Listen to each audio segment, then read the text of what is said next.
اللهم يا أقوى الأقوياء، يا ناصر الأولياء، يا رب الأرض والسماء، اللهم احفظ على بلادنا إيمانها، وأدم عليها أمنها واستقرارها،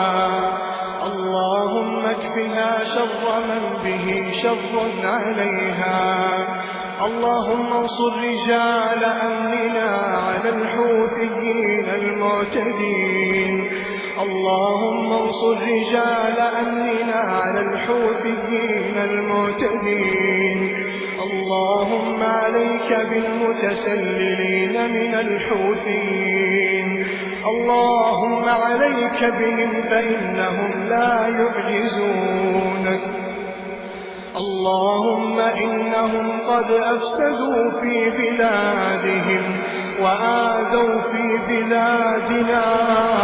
فانتقم منهم، اللهم وأدر الدائرة عليهم، اللهم لا تقم لهم راية واجعلهم لمن خلفهم آية، اللهم عليك بهم وبمن أعانهم، اللهم عليك بهم وبمن أعانهم من الرافضة يا رب العالمين، حسبنا الله وكفى، ليس وراء الله مرمى ولا منتهى، حسبنا الله الذي هو حسبنا، عليه توكلنا وإليه أنبنا وإليه المصير، وصل إلهي وسلم وزد وبارك على البشير النذير.